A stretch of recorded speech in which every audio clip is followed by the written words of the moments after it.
డబ్బు, అనారోగ్యం, ఉద్యోగం, వ్యాపారం, అప్పులతో బాధపడుతున్నారా? మీకోసమే లాంచ్ యువర్ ఫ్యూచర్ ప్రోగ్రామ్. నమస్తే, welcome back to Suman TV. నేను మీ సంజయ్. ఈ రోజు మనతో పాటు ఉన్నారు యాంఫర్ రిజిస్టర్డ్ మ్యూచువల్ ఫండ్ డిస్ట్రిబ్యూటర్ మరియు ఇన్సూరెన్స్ ఫైనాన్స్ రెడ్డి గారు. ఆయనతో మాట్లాడి మ్యూచువల్ ఫండ్స్ గురించి కొన్ని వివరాలు తెలుసుకుందాం. నమస్తే సార్. నమస్తే సంజయ్. సార్, మనం ఎస్ఐపి గురించే మాట్లాడుకుంటున్నాం. ఇప్పుడు మాట్లాడుకున్నా సరే అలాగని కాదు, ఎవరు చెప్పిన ఎస్ఐపి అంటున్నారు. ఈ లంసమ్ అనేది బెస్ట్ అంటారా, ఎస్ఐపి అనేది బెస్ట్ అంటారా? అసలు ఎస్ఐపి మాట్లాడడానికి గల కారణం ఏంటి, లంసమ్ని అసలు పట్టించుకోకపోవడానికి కారణం ఏంటంటారు మీరు? మ్యూచువల్ ఫండ్ సహీ అని నీకు ఒక యాడ్ రన్ అవుతూ ఉంటుంది. అవును సార్. దానికన్నా ముందు ఎస్ఐపి సహీ అని ఒక యాడ్ రన్ అవుతుంది అందరి దగ్గర. అంటే ఎస్ఐపి ఎందుకు చెప్తారు అంటే నీకు కన్వీనియంట్. ప్రతి నెల నీకు శాలరీ వస్తుంది, సమ్ అమౌంట్ని తీసుకెళ్ళి సిస్టమేటిక్గా ఒక ఇన్స్ట్రుమెంట్లో ఇన్వెస్ట్ చేస్తున్నావు. దానికోసం పెట్టిన ఏర్పాటు ఎస్ఐపి. ఓకే. చాలామంది వాళ్ళు ఏమనుకుంటారంటే ఎస్ఐపి గురించి అవేర్నెస్ ఏ విధంగా ఉందంటే, మ్యూచువల్ ఫండ్లో వద్దు, మ్యూచువల్ ఫండ్లో ఇన్వెస్ట్ చేయను, స్టాక్ మార్కెట్ చాలా ఇబ్బందిగా ఉంటుంది, రేపు ఎప్పుడన్నా మార్కెట్ ఇబ్బంది అయితే కనుక ఇబ్బంది అవుతుంది, కానీ ఎస్ఐపిలో నేను ఇన్వెస్ట్ చేస్తా అంటారు. అది అయ్యో, ఆ విధంగా ఎస్ఐపి పాపులర్ అయింది. జస్ట్ 2 minutes బ్యాక్, ఒక 2 days బ్యాక్ ఒక పర్సన్తో వేరే విషయం గురించి, యుఎస్లో ఉంటారు అమ్మాయి, 2 yearsగా జాబ్ చేస్తుంది, అమ్మాయితో మాట్లాడుతుంది. సార్ మ్యూచువల్ ఫండ్ అంటున్నారు కానీ మ్యూచువల్ ఫండ్ వద్దు, కానీ ఎస్ఐపి అది ఏదో ఉంటుందంట కదా, దాంట్లో ఇన్వెస్ట్ చేద్దాం సార్. నేను నెలకు ఒక 1 lakh ఇన్వెస్ట్ చేయగలుగుతాను, ఎస్ఐపిలో ఇన్వెస్ట్ చేద్దాం, మ్యూచువల్ ఫండ్ వద్దు సార్ అంట. అయ్యో, అట్లా ఉంది పరిస్థితి. అంటే ఎస్ఐపి ఎందుకు ఇది చేస్తామంటే, మీకు అలవాటు చేయడం కోసం ఎస్ఐపి అని మాట్లాడతాం. ఆల్టర్నేటివ్ మీరు ఎక్కడో ఇన్వెస్ట్ చేస్తున్నారు, గోల్డ్లో ఇన్వెస్ట్ చేస్తున్నారా, లేకపోతే ఇన్సూరెన్స్ ప్లాన్స్లో ఇన్వెస్ట్ చేస్తున్నారా, లేదా ఇంకొక వేరే అసెట్ క్లాస్లో ఎక్కడైనా ఇన్వెస్ట్ చేస్తున్నారా, అలాంటి వాళ్ళందరినీ ఇటువైపు తీసుకురావడానికి ఎస్ఐపి అనేది చాలా బాగా ఉపయోగపడుతుంది. ఎందుకంటే చిన్న అమౌంట్స్ దాంట్లో ఇన్వెస్ట్ చేస్తే కూడా ఒక డౌన్ ద లైన్ ఒక 2-3 years తర్వాత అతనికి అర్థమవుతుంది అసలు దీంట్లో ఉన్న రిస్క్ ఏంటి, వాలటైలిటీ అడ్వాంటేజ్ ఏంటి, ఇవన్నీ అర్థమవుతాయి. అతనికి అర్థమైతే లాంగ్ టర్మ్ కంటిన్యూ చేయగలుగుతాడు. దానికోసమని అతన్ని ఎస్ఐపి రూట్లోకి తీసుకొస్తాం. చిన్న ఉదాహరణ చెప్తా. ఓకే. నా దగ్గర అంటే జనరల్గా మేము ఇన్సూరెన్స్ ప్లాన్స్ కూడా సెల్ చేస్తాం. ఇన్సూరెన్స్ ప్లాన్ సెల్ చేసేటప్పుడు ఒక పర్సన్ నన్ను ఇన్సూరెన్స్ ప్లాన్ అడిగితే, లేదులే నీకు ఇన్సూరెన్స్ రూట్ కాదు కానీ మ్యూచువల్ ఫండ్ ఇన్వెస్ట్ చేయి, మ్యూచువల్ ఫండ్లో ఇన్వెస్ట్ చేస్తే కనుక నీకు మా రీజనబుల్ రిటర్న్ వస్తాయంటే, లేదు సార్ నాకు ఇన్సూరెన్సే కావాలన్నాడు. బలవంతంగా అతను తీసుకెళ్ళి ఒక 2,000 రూపాయలు ఎస్ఐపిలో పెట్టించా. వెంటనే మార్కెట్స్ క్రాష్ అవ్వడం మొదలుపెట్టినాయి. 1 సంవత్సరం తర్వాత అతను ఇన్వెస్ట్మెంట్ చూస్తే 24,000 అయితే అతనికి అక్కడ 20,000 రూపాయలే వాల్యూ కనపడుతుంది. సరే ఇప్పుడన్నా తీసేసి ఇన్సూరెన్స్ ప్లాన్లో పెట్టండి అన్నాడు. లేదురా బాబు, ఇది నీకు ఉపయోగపడుతుంది, ఇది నీకు అడ్వాంటేజే, లో ప్రైస్లో యూనిట్స్ వస్తున్నాయి, రేపు ఓవర్ ద పీరియడ్ మార్కెట్ పెరుగుతుంది, మార్కెట్ పెరిగినప్పుడు నీకు మంచిగా ప్రాఫిట్స్ వస్తాయి, నువ్వు వెయిట్ చేయని అతను ఇంకో సంవత్సరం పాటు వెయిట్ చేయించగలిగాను. గాడ్ గ్రేస్ మార్కెట్స్ మంచిగా పర్ఫామ్ చేస్తున్నాయి. మార్కెట్స్ మంచిగా పర్ఫామ్ చేసిన తర్వాత అతను యావరేజ్ 2 years రిటర్న్ వచ్చేప్పటికి దగ్గర 30% ఉంది.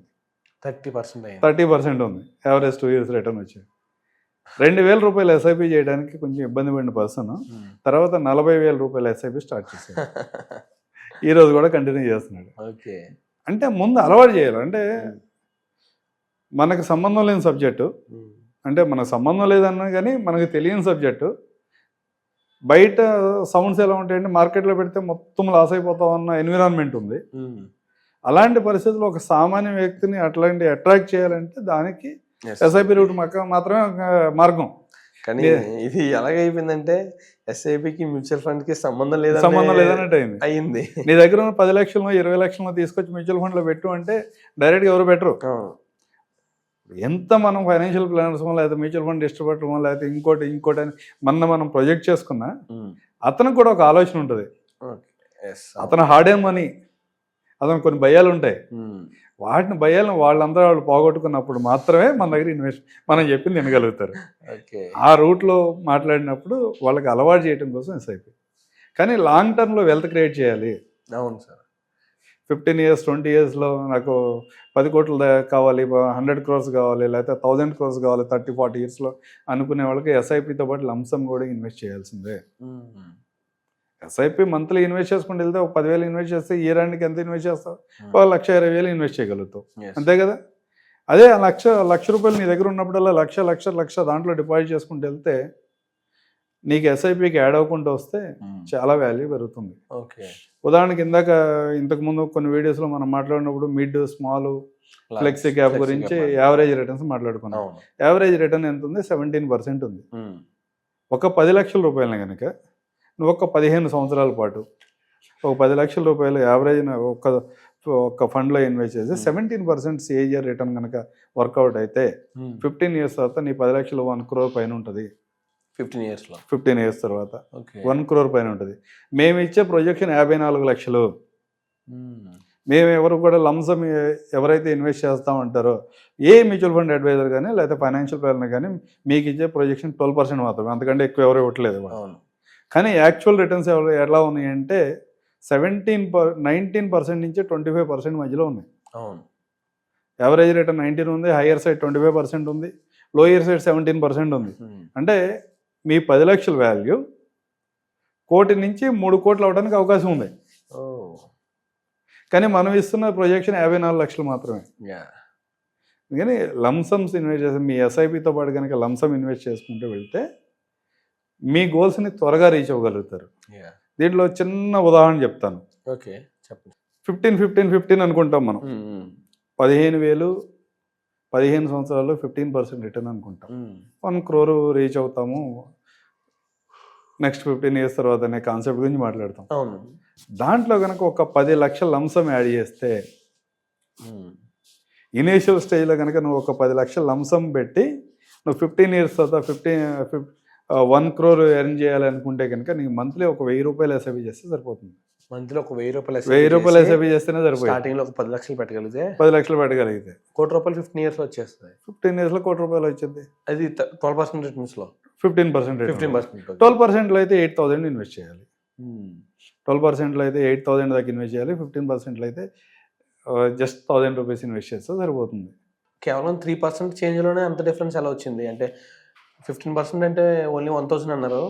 12% ఓన్లీ 12% రిటర్న్స్ ఇచ్చిన 15 years లో రావాలంటే మళ్ళీ 8,000 అన్నారు. అంత డిఫరెన్స్ ఎలా వచ్చింది? అది కాంపౌండింగ్ ఎఫెక్ట్ అంటాము.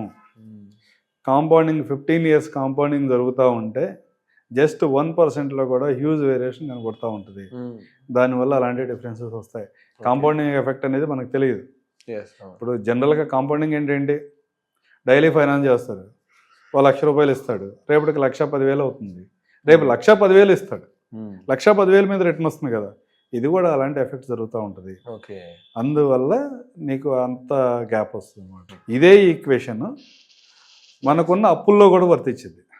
అప్పుల్లో కూడా డెట్లో కూడా ప్రతి సంవత్సరం కాంపౌండింగ్ వడ్డీ పెరుగుతూ ఉంటుంది కదా. అక్కడ కూడా వర్తించింది. కాకపోతే ఏంటంటే మనం అక్కడ ప్రొజెక్ట్ చేయరు ఎవరు, ఇక్కడ మనం ప్రొజెక్ట్ చేస్తాం కదా. తెలుసు ప్రొజెక్ట్ చేస్తే భయపడతాం కదా సార్. అంటే కానీ వాస్తవాలు అయితే తెలుసుకోవాలి. వాస్తవం ఒక 10 లక్షలు నీ దగ్గర ఉంటే నీకు నెక్స్ట్ 10 years లో ఏం పెరుగుతుందనేది నీకు ప్రాపర్గా అర్థమైనప్పుడు ఒక 10 లక్షలు అప్పు చేస్తే అప్పు నెక్స్ట్ 10 years లో ఎంత పే చేస్తుందో కూడా నీకు తెలియాలి.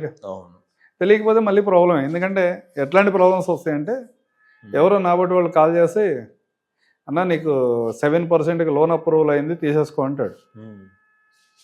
ఈఎంఐస్ అన్ని క్యాలిక్యులేట్ చేసుకొని ఎవరైనా క్యాలిక్యులేట్ చేసుకుంటే దగ్గర అది 17-18% దగ్గర ఉంటుంది.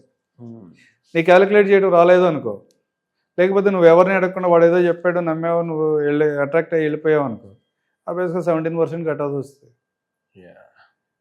అలాంటి సిచ్యువేషన్స్ ఏమైనా ఉన్నప్పుడు కూడా మనం వాళ్ళని ప్రాపర్గా గైడ్ చేయగలగాలి. అలాంటప్పుడు వాళ్ళకి ఉపయోగం, యాజ్ ఏ అడ్వైజర్గా మాకు కూడా కొంచెం క్రెడిబిలిటీ పెరిగింది.